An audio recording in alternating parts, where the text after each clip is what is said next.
The invitation arrived on a Wednesday, a striking piece of silver-black cardstock adorned with silver foil lettering. It was an announcement for the Hawthorne family's annual reunion, which was set to take place in San Francisco. As I held the card, running my fingers along the elegant print, old memories surfaced, eye rolls, snide remarks, and the all-too-familiar forced smiles. My name is Marin Hawthorne, but these days, in the business world, I go by Marin Blake. 15 years ago, I was the family disappointment, the artsy one who turned down a coveted position at Hawthorne Investments to study hotel management in Portland.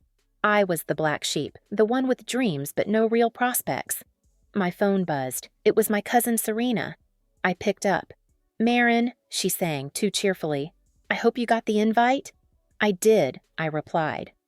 "Well," she continued, "I just wanted to say, this year's gathering is very upscale. The Celestia Resort is quite refined. You understand, right?" I glanced out at the Los Angeles skyline from my penthouse office at Blake Hospitality Group and nearly laughed. "The Celestia?" I asked. "My first five-star resort?" But the Hawthorns didn't know that. "Are you saying I don't fit in, Serena?" I added. "Oh, don't be like that," she said, her tone oozing with sweetness. "It's just that we'll have celebrities, tech founders, even a senator or two. You know how appearances matter." By appearances, she meant me. She couldn't let her influential friends know that her cousin once worked reception. "And who picked the venue?" I asked. "I did, obviously," she replied proudly. "Dad says I have a knack for luxury spaces. The Celestia is the top spot in the Bay Area. I had to pull some serious strings to get it." I nearly choked on my breath. The favor had come through our booking site. I had personally approved it, at 40% above our premium rate. "That must have been tricky," I said. "Well, not everyone has my pull," she gloated. "The owner, M. Blake, is reclusive, but their team was so cooperative when they heard the Hawthorne name." Of course they were, I thought. I had told them to roll out the red carpet. "Anyway," Serena said, "I'm sure you get it. Maybe next year, if you've moved up from that boutique motel in Silver Lake." That motel launched my entire empire. "But sure, Serena, maybe next year," I said, feeling the sting of her words. The motel she mocked? It was actually my pilot property, the place where I tested and refined the innovations that would later make Blake Hospitality Group a disruptor in the luxury hotel industry. But the Hawthorns had stopped paying attention to my career a long time ago. "Something like that," I told her. After hanging up, I leaned back in my leather chair, the hum of Los Angeles traffic faint beneath the double-glazed windows. Memories flooded in. 15 years ago, I graduated from the University of Oregon with a degree in hotel management, full of ideas and without any support from my family. "You're going to clean rooms for a living," my father had boomed. "No Hawthorne wears a name tag." But I did it. I carried luggage, scrubbed floors, handled irate guests, and trained staff. I didn't just want to run hotels, I wanted to reinvent them.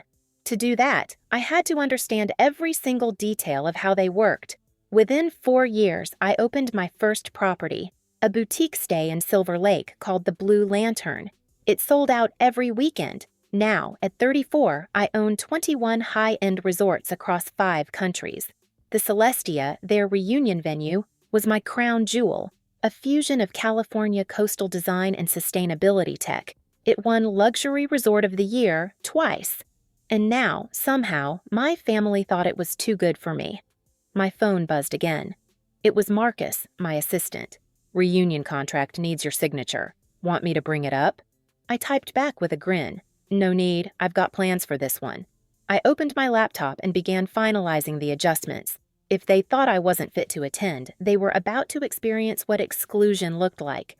When the outsider signs your guest list, every decision for the reunion would pass through my hands. The lighting, the music, the chef's tasting menu, even the ambient scent used in the lobby. It was time for a quiet spectacle. Memories burned in my mind, like when they sat me at the kids' table well into my 20s, or worse, Serena's wedding, where she had accidentally seated me next to the valet team. She'd said I'd feel more at home. By then, I had already owned 9 hotels. They never asked questions. They never looked past the old image of me. Only my younger sister Camille had stayed in touch, though she never knew how far I'd come. She called just as I was finishing the arrangements. "Maureen," she said gently, "Serena told me she asked you not to come. I'm so sorry." "Don't be," I replied, signing the final contract with a smile. "Actually, I have a favor. Can you make sure everyone arrives at exactly 7 p.m.? "Why, what's happening?" "Let's just say Serena isn't the only one with connections at the Celestia." The next 2 weeks flew by. I oversaw everything, down to the floral centerpiece shade. If they were going to exclude me from my own resort, I was going to give them a night to remember. The Hawthorne family demanded luxury. I was about to give them a show they'd never forget. The night before the reunion, I stood quietly in the lobby of the Celestia, watching my staff polish the marble until it reflected like glass. Light from the crystal chandeliers danced across the room, illuminating every detail of the coastal-inspired interior: white stone columns, subtle gold trim, sea glass accents. Everything was flawless. Marcus appeared beside me, tablet in hand. "All arrangements are confirmed. New signage will be revealed at exactly 7:15 p.m. tomorrow. Are you sure about this?" I didn't hesitate.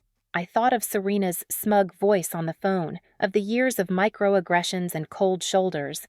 Absolutely. After all, it's not every day I get to welcome my family to my own resort. I smiled, already picturing their faces when the truth hit. Tomorrow would change everything. At exactly 6:45 p.m. the next evening, I stood in my private suite on the top floor, watching security feeds of the arrivals. They came like clockwork, designer handbags, heels clicking, Rolexes gleaming. Everyone trying to outshine each other in a shallow pageant of wealth. Serena waltzed in wearing red Valentino, barking orders like she was management. She posed by the floral display, camera ready. My father's black Bentley rolled up next, trailed by luxury cars filled with aunts, uncles, and cousins I hadn't seen since I was the failure of the family. "Everything's prepped," Marcus said, glancing down at his screen. "Staff knows their cues. Want security on alert?" I shook my head. No need. The Hawthorns wouldn't dare ruin their own illusion of elegance. I adjusted my slate gray suit, custom Armani. Not that any of them would believe I knew the brand, let alone owned more of it than half the room. "Let them get comfortable," I said. "This is going to be fun." In the grand ballroom, the reunion buzzed with champagne and self-congratulations. Serena bragged near the fountain, reliving her effort to book the venue. My father circled with old colleagues, no doubt boasting about his stock portfolio. My cousins posed by the Celestia signage, as if it somehow validated their status. At 7:10 p.m., right on schedule, the hotel manager approached Serena. "Miss Hawthorne, I'm afraid there's a small issue with your reservation." Serena's polished expression soured. "Excuse me? I arranged this directly with your corporate office." "Yes, ma'am," the manager replied. "It's just that the owner had a few special instructions for this evening." Serena laughed, waving a manicured hand. "Please, I highly doubt Monsieur Blake has time to meddle in event details." A hush fell over the room as I stepped forward from the back of the ballroom. "Actually," I said calmly, "Monsieur Blake does concern herself with quite a few things." If you felt that moment of quiet victory deep in your chest, don't forget to subscribe to the channel, because what happens next at this reunion will leave everyone speechless. Silence fell like a curtain. Every head in the ballroom turned toward me. The forgotten cousin, the so-called embarrassment, now standing at the entrance of the most elite resort on the West Coast, dressed in a tailored suit that probably cost more than Serena's handbag collection. "Marine?" My father's voice cut through the stillness. "What are you doing here?" Serena snapped, trying to recover. "She told me I couldn't afford to attend," I said flatly, stepping forward. "She was afraid I'd embarrass the family." Serena's face flushed red. "This is a private function. I'll have security escort you out." "No," I said calmly. "You won't." At that moment, Marcus, standing discreetly by the AV table, tapped a button on his tablet. The massive LED screen behind the ballroom's stage lit up. First, the Celestia Resort logo appeared, followed by bold letters that read, "Owned and operated by Marin Hawthorne Blake, founder and CEO, Blake Hospitality Group." A gasp echoed across the ballroom. Glass clinked. Somewhere near the fountain, someone dropped a fork. Serena's champagne flute slipped from her hand and shattered against the marble floor. That's not possible," she stammered. "Would you like to see my business card?" I offered sweetly, holding up the sleek black leather case in my hand. "Or maybe the property deed?" I gave the portfolio a gentle pat. My father stepped forward, eyes wide, his voice low. "You own this place?" "And 20 other properties," I nodded, "though this one is special. It's where I began my career, back when you said I was throwing my life away cleaning hotel rooms." The memories resurfaced again, Serena sneering at my housekeeping uniform, my aunts whispering that I'd settled, cousins cropping me out of photos like I didn't belong. "All those years," I continued, letting the words sink in, "you looked down on me. But you never once looked up." I turned to Serena. "The tiny motel in Silver Lake you love to mock?" That was my prototype, my innovation lab, the foundation of what this industry now calls the gold standard. Marcus stepped forward, placing elegant navy folders into the hands of key family members. "These," he said, "contain the real story behind Blake Hospitality Group and the invoice for tonight's event." Serena grabbed hers, rifling through it with trembling hands. Her eyes widened. "This rate? This is above market." "About 40% above," I confirmed. "A family surcharge, if you will." From the back of the room, Camille burst into laughter. A few others followed, awkward at first, then bolder as the tension cracked. My father looked at me, his jaw tight.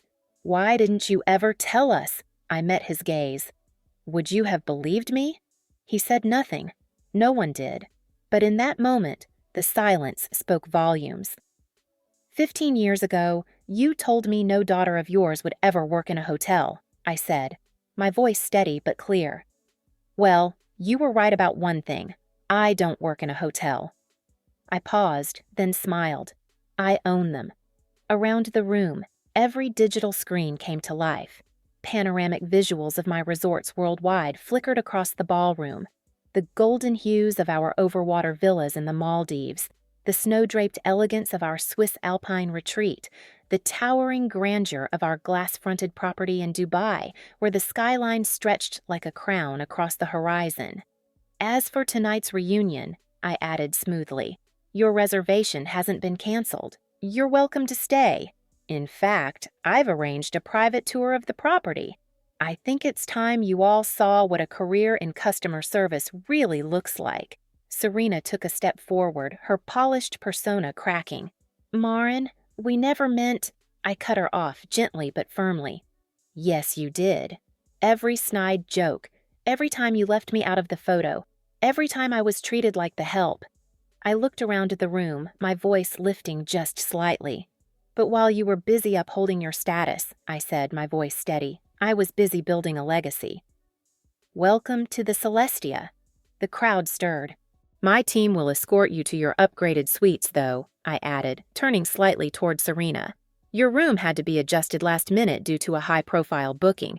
We had to place you in one of our standard queen rooms." Her face flushed a deep crimson. The same room category she once mocked me for cleaning.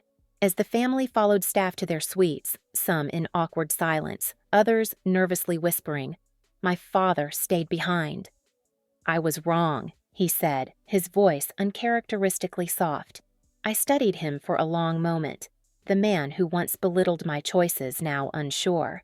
"Yes," I said quietly, "but do you want to know the best part of owning 21 hotels, Dad?"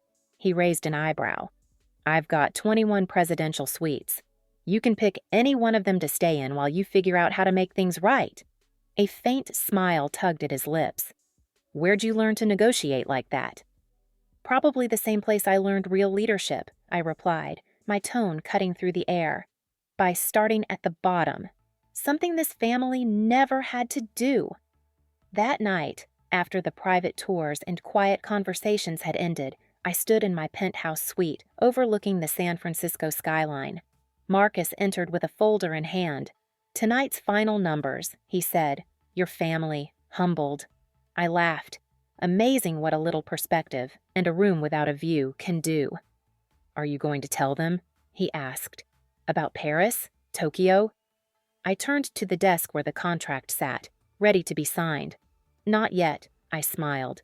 "Let them be surprised. The Celestia was just the beginning." "If you've loved watching Marin reclaim her power," I said aloud to no one, the city lights of San Francisco glittering below me, "don't forget to subscribe. Because in the next chapter, the world gets even bigger, and the family, they're not done learning yet." I leaned against the floor-to-ceiling window of my penthouse, my reflection framed by the skyline I used to only dream of. Every smart hotelier knows, repeat guests are the best kind. The journey from scrubbing baseboards to signing international development deals hadn't been easy, but it had been worth it. Success, I realized, was never about vengeance. It wasn't about proving my family wrong. It was about proving myself right. And sometimes, the sweetest kind of revenge isn't cold at all. It's warm, luxurious, served with a rooftop breakfast and a view that takes your breath away. My phone buzzed. "Serena, can we talk tomorrow, please?" I smiled, typed back a simple line. "Of course your breakfast reservation is at 9 a.m. I own that restaurant too." There was power in simplicity, not just in money, property, or prestige, but in being seen, finally, for who I truly was. Not the help, not the outsider, not the family joke, but Marin Blake, the woman who built something real, the woman who wasn't invited to the reunion because she was too busy hosting it. As I looked out at the city and the glowing signage of the Celestia below, I felt it in my chest, that sense of calm, of closure, of purpose. Tomorrow would bring the next chapter in the Hawthorne family's story.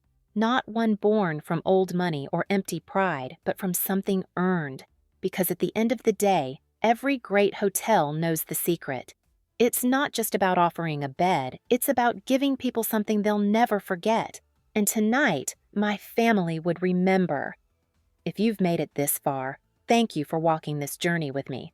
I'd love to hear your thoughts. Drop a comment below and tell me what you would have said if you were in my shoes that night. Would you have stayed quiet? Would you have made the same choices? Or would you have done something completely different? Let's talk about it. I read every comment. Your perspective matters more than you know. And if you felt even a flicker of inspiration from my story, hit that subscribe button. There's more ahead, more moments of truth, more family twists, more growth. Because this wasn't just about a reunion. It was about reclaiming space that was always mine to begin with. Here's what I've learned. Sometimes the world and the people in it won't see you until you've built something so undeniable they can't look away. That's okay. Let them laugh. Let them doubt. Let them label you the underdog because quietly, consistently, and powerfully you can rise. Start small. Start where they think you're nothing and use every slight, every snide remark, every exclusion as bricks in your foundation. You don't need revenge. You just need results. And when that day comes, when they walk into a room you own and don't even realize it yet, smile. Not because you beat them, but because you never needed their permission to shine. Your worth was never theirs to decide, so build, dream, show up. And when you do, I'll be here, cheering you on from the penthouse,